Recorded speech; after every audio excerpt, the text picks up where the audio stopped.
Every AA group ought to be fully self-supporting, declining outside contributions. Now we will pass the basket. This is a weekly STEP meeting. Our format is as follows. The speaker is asked to talk for 25 to 30 minutes on the STEP of the week, followed by discussion or questions until 7 p.m.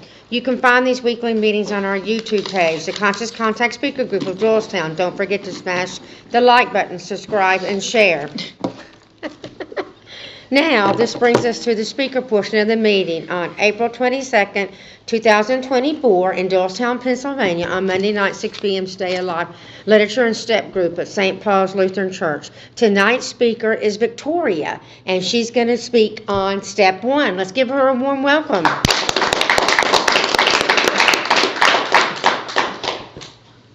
Hi, I'm Victoria. I'm an alcoholic. My sobriety date is January, not too sure on the date, 21st, 22nd, I don't know. I don't really remember. But I do know that my friend was out of town and of 2024.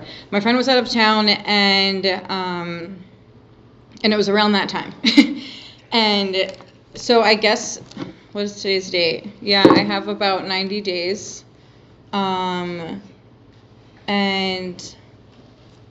it's been quite an experience this time around. It's probably the most honest 90 days I've had in the 31 years of my life that I've been alive. And I've been trying to do this thing since I was 15 years old. So I have a sponsor. She's very aware that she's my sponsor. And she's been sponsoring me for the last 6 years. We've been through a lot together. She's taken me through this book.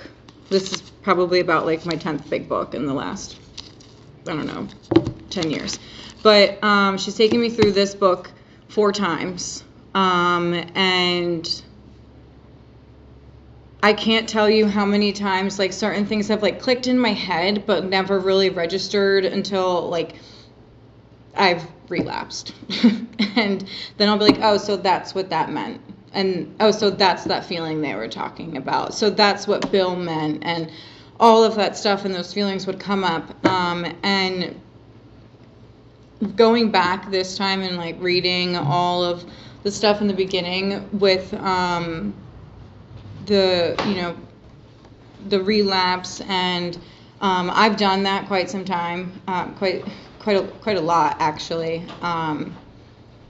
I've got quite a large number under my belt of how many times I've tried to get sober, and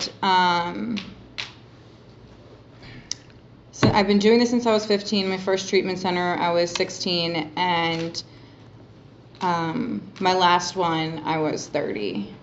And in that amount of time I've been to treatment 30 times. And it's been detox, residential, PHP, IOP, all of the P's. And there was a lot of me pretending like I could admit I was powerless. But what was I powerless over? I don't know. Sometimes it was alcohol, sometimes it was pot, sometimes it was the other substances that I would do. I'm definitely a polysubstance user. Alcohol is the one thing that I will start with every single time because it's the most easily accessible substance to get my hands on. And when it comes to me, I have absolutely no idea why I pick up a drink. I don't know why. I just do it. I like it. I loved being drunk. I loved being on any type of substance that made me feel like I was in control of something, because for so long I had felt like I wasn't in control of anything. And I don't know where that feeling came from. I'm still kind of doing some self-discovery on it. but I can tell you that it must have stemmed in my early childhood. Because growing up, it was always, I have a sister, but I always had that only child syndrome. And it's still till this day that exists. And so growing up, it was me and my dad against the world. I was playing soccer all year round. He was my coach. I was MVP. I did travel. I did intramural, everything, 24/7. And I had dad's attention all the time. I couldn't mess up. The diet was strict. The training was strict. There was conditioning. There was strength. And it was all the time. And if I was good in that, school didn't really matter that much. So that was like that missing. But my mom was at the time leaving being like a probation officer and becoming a guidance counselor. So that kind of like sucked. And then all of a sudden grades mattered because my guidance counselor was getting involved. And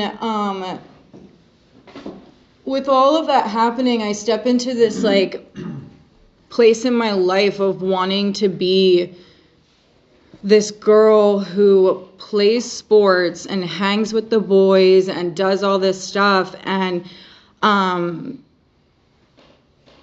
can keep up with that, but also a girly girl. Like I wanted to dress up, wear heels, wear skirts, go out with the girls, but then also like talk a bunch of crap, talk sports, and I'm really trying hard not to curse. It's so hard. And like do guy stuff, like go out, like play in the woods and run around the neighborhood and just create havoc. And like I was like the biggest tomboy growing up. And but back then it wasn't like that. Like the girls, they had this clique, and the guys, they had this clique, and it was like so hard to kind of figure out where I fit in because I really liked the emo music, and then I loved rap, and then I loved everything else. And then it was like you had to be tan, get your nails done, eyebrows had to be like pencil thin back then, and it was like makeup this, makeup that, Hollister, Abercrombie, and it was like I was like becoming this person, and I didn't know who she was. And then like you get to high school, and then that whole situation happens, right? We start experimenting, like the alcohol and the weed and the other stuff. Like I think we were combining anything we could. And I started hanging out with the older kids, and they were getting stuff from the street, and that was attractive to me because I wanted to rebel. I felt like my childhood was stripped from me. And that did nothing really great for me except for land me into like my first treatment center. By the time I was 18, I had accumulated 7 underages and a DUI. And I don't think at any point I considered to myself like to have a problem. I kind of just always said like I'm young and dumb. And the fact that my mom kind of used to work for she used to like be a probation officer and like child services and all that stuff. So she knew I would walk into wherever the courtroom is in Doylestown. I would walk in, and the judge would see my mom, or the DA would see my mom, and they'd be like, we're done here. And I would just walk out, like slap on the wrist, fine. I maybe lost my license for like a month. And that was it. Like I never got caught for anything. And I suffered no repercussion. And then as time goes on, I finally, not finally, but like I meet my match up here, and I meet a boy, and he is the absolute love of my life at 19, right? And he introduced me to a whole new world of dry substances, and I'm 19 years old. I experienced, the new thing of like overdosing. I explored Kensington for the first time. I lost my first friend. I, inevitably, he went to jail. And 2 months later, I end up at the table with my parents, and they're like, rehab, Florida, California. And I'm like, Florida. And that moment, in my head, I'm like, yes, like, I need help, because I asked. Like, this is me kind of saying, like, some wheels are spinning here. Like, I had said to my parents, I was like, maybe I need help. Like, I'm just coming home from a funeral. That might be me one day. Maybe I need help. But, like, as soon as I'm on the plane for Florida, I'm like, vacation. I'm going to get so tan. The boys are going to be cute. And, like, I'm going to meet so many people. Goodbye, Pennsylvania. I live where you vacation now. And I didn't have to retire for this. Or, like, work a dead-end job my whole life. And from there, like, I entered a decade of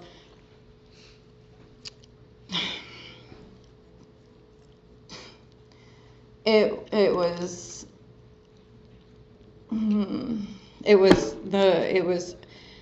was definitely a ride, that's for sure. I got to Florida. I went to treatment. I did the thing. My rehab boyfriend was the guy who played guitar, and he played Wonderwall, and it was ideal. And you know, I get out, and I do the sober living, and I do the recovery house, and I do the IOP program. I get sober, I stay sober, I work my steps, I get the sponsor, I do all of that because that's what everybody else is doing. And I work these steps in this book, but nothing clicks up here. I do a 4-step because, like, the girls in my halfway house were doing it, and that was what was cool. And I'm not even 21 yet. And then, so I turned 21 in sobriety, and that was cool because I, like, could have bragging rights about that. And as soon as I hit about 18 months, I make my way down to Miami, and my first relapse happens. And from that relapse, I stayed drinking for 3 years. The end of that tour, I checked myself into detox with a vicious habit of alcohol and cocaine. And there was, like, you know, other stuff involved too. And I was on quite a taper, and I get there, I'm there for 3 days, I leave. I go back out, a couple more days, get back into detox. And it just is a revolving door of that. There's no accountability. There's no acceptance of unmanageability. Mom and dad are paying bills for me. I have, like, there's no awareness of, like, what's going on around me. Because as I grew up, everything was swept under a rug, taken care of for me. And there's no, like, I joke with them now, like, I wish they would have given me, like, a lobotomy or something, like shock therapy, like, but I probably would have ended up like Britney Spears, you know. And it's just, I at the end of that cycle of about, I think I was in and out for probably a year and a half, and I did my last entrance into a detox facility, and I stayed sober from that. And I stayed sober for 4 years. And I accepted that I was an alcoholic, and many other things, because there was so much more than just being powerless over alcohol, drugs. I was powerless over shopping. I was powerless over men. I was powerless over everybody else's reactions to certain things, your emotions, like everything. I was powerless over the amount of times I've been to treatment already. I was powerless over, like, what was going on in the world outside. And I kept going, and during the time that I relapsed and during the time I got sober, I had suffered significant losses. The girl that was my sponsor in my first year of sobriety, she became my best friend. We moved in together, and she had relapsed, overdosed, and died, and I found her. From there, I ensued a lot of PTSD. There was panic attacks. I couldn't leave my house. I couldn't go out in public. I couldn't sleep. I couldn't do anything. There was no showering. There was no brushing my teeth. There was nothing. And it got to a point when I got sober that I had done, I took the steps of AA, and I worked through another type of like program thing that I did with the church, and like still it was this darkness in my chest, and I couldn't walk through it. And then as I'm sober, I start seeing this boy, and he relapses, and he it's my birthday, and he goes back out, and he ends up passing away. And so that happens, and it re-triggers all of this stuff again, and it's back to the same thing. Acceptance, what is it? I don't know at this point. I'm like, I've got these blinders on, and so I cannot accept life for what it is. Like, there's no life on life terms at that point. And so I'm sitting in between, like, this Wawa coffee right here is like a drink, right? That's beer, and like I'm here, and like I can reach and grab for it, but I have to, like, God in my soul has to be real big, because this drink is so close to me, but I need to have God real big right here. And I spent months in pain while I worked through all of this and processed it. And I'm telling you, like, I swear, like, I'm surprised I have teeth from, like, grinding so much through all of that pain. And it got to the point in my sobriety, I was around 3 years sober, where I was doing some serious trauma work, that I was put on a medication to help me get through the panic attacks, because I couldn't do anything. And there was no way to face any type of EMDR without it. And that was hard for me, because did it mean I was sober? Did it mean I wasn't? Was this a relapse? I don't know. I couldn't. My head couldn't do it, but I had to look at different aspects of it. And the moment that I was able to walk through all of this, and come out on the other side, I felt good. But then fast forward a year later,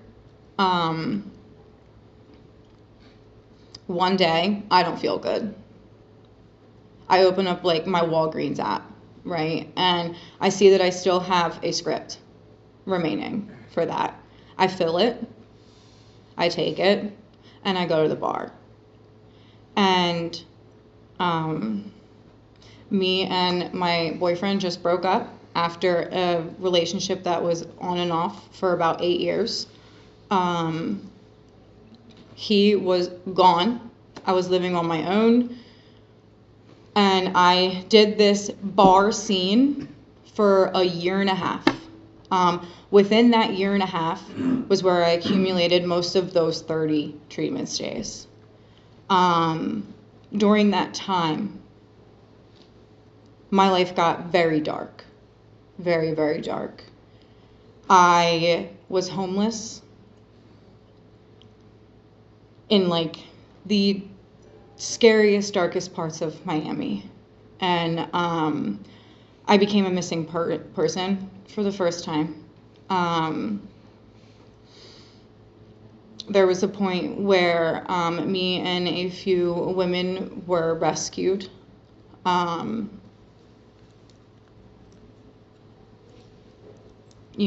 lived with many different people, and I had this life of, like, I'd go out to the bar and I'd look great because I had all the designer in the world. And then when I got home, I was doing what I really wanted to do, which was drowning myself in drugs and alcohol. And there was countless of times where I shouldn't be alive at all. And I'm shocked I am. I really, I don't know how I am. And none of that ever brought me to a point of like, hey, I'm powerless. And at this point, maybe my life is unmanageable. No, not at all. And I remember the last 6 days of my relapse. And this was in January. Wait, what comes? December, October. I don't even know. This was in November. November. Was it October? November. This was in November. Yeah, November. Because I checked myself into treatment for the final time. Hopefully, God willing. And for 6 days, I didn't sleep. I didn't drink water. I didn't eat any food. All I did was consume alcohol, some pretty hardcore drugs. There was some pretty hardcore designer stuff in there too. And I called my dad and I said, you need to come get me. I'm done. I'm completely done with Florida. There's no more of this. I'm a shell of a human. And my dad jumped in his car right away and drove down to Florida, 17 hours straight, packed up almost everything I owned into his truck. I drove, I had majority of my stuff, what was left of it, in my car, and I left the hotel that I was in with whatever I had left of my stuff, and I drove to where he was, and I don't know how I made it there, but as soon as I pulled up and put my car in park and I saw him, my whole body gave out, and I could no longer use my legs. I lost complete function.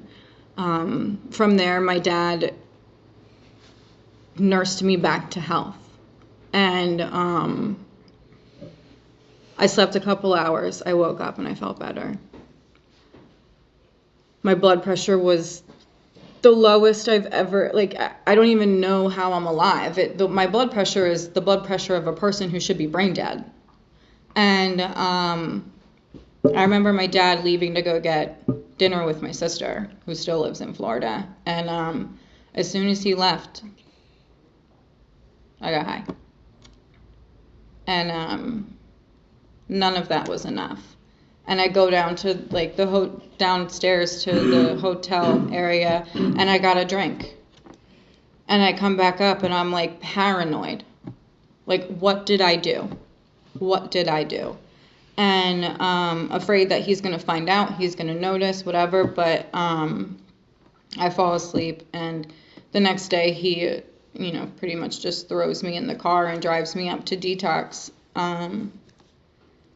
And for the first time in my life, I sat in that treatment center and I paid attention in every group. I treated it like it was college. I absorbed everything. I actually went to therapy. Well, actually, I hated my therapist, so I literally held a counselor hostage, and I told her she was going to be my acting therapist while I was there, and it worked. I put the work in. I put one foot in front of the other, and I just kind of I took it for what it was, and I did not look back. My plan was to move home for 30 days and go back to Florida. And I'm still here, and I did come home and I did slip up and I drank, and I drank for about 4 hours one night, and that I accepted the fact that I was powerless over alcohol and drugs and everything of everything. But when I was already home and I relapsed in January, that was where I could accept that everything was completely unmanageable. And it wasn't just my alcoholism and my addiction. It was my feelings, how I react to things, how I behave, whether it's my shopping addiction, which is like severe, the fact that I spend about $200 on Starbucks every week, 2 weeks. I do everything alcoholically. I have a wicked case of OCD, and even I somehow managed to do that alcoholically. And like, it's unbelievable. My big book, like, it has Post-its in it. I highlight, I note everything. I get to work, I have to lay things out and write notes of what I need to do, and then I'll probably write them down 3 more times. And it's, the fact of the matter is that, like, looking back on everything I've done since I was a kid, it's all been alcoholically. Sports, high school, school, alcohol, obviously, but it's like a trend. And I don't want to be stuck in facilities for the rest of my life, because I've already noticed certain things about myself that I'm trying to unlearn behaviors. I can eat a meal in a quick minute because I know how important it is to eat lunch very quick and be able to get back to your little dorm room to take a quick nap before the next group. I noticed, like, I just noticed different things about myself from being so institutionalized. And I wish I could have gotten step 1 back when I did, but it took a lot of trial and error. And so it says, I highlighted this today, but this was the most important thing for me, learning, because it's more than just like taking step 1. I had to do a lot more than that. It says once more that alcoholic at certain times has no effective mental defense against the first drink, except in a few rare cases. Neither he nor any other human being can provide such a defense. His defense must come from a higher power. So, like, I can sit there and do step 1 over and over and over again and say, yeah, I accept that I'm alcoholic and my life is unmanageable, but if I don't follow through with like 2 and 3, like, I have no defense. And from that point, like, God has always played a role. If you have a belief in that right now and you look back through your whole life and see where God was at, like, it blows my mind every day, and I stay grateful for that, because I believe that there's a reason I'm still here, and it can get me very emotional at times, but I don't know, I don't feel like being emotional tonight, so I try to remain grateful for that, because if, like,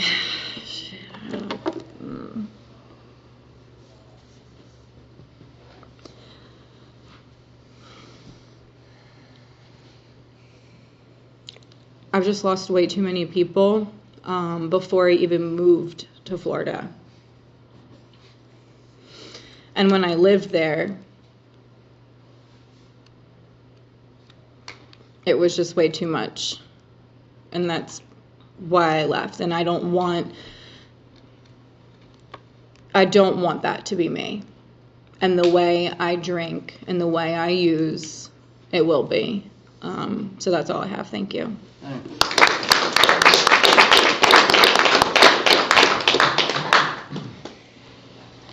Okay, y'all, please limit your sharing to 3 minutes. Please keep your shares related to the step. If you feel like drinking or you've had a drink today, please see me or speak to someone after the meeting. We ask that you please refrain from the use of profanity. We are in a church and on a spiritual journey. I'd like to open the meeting.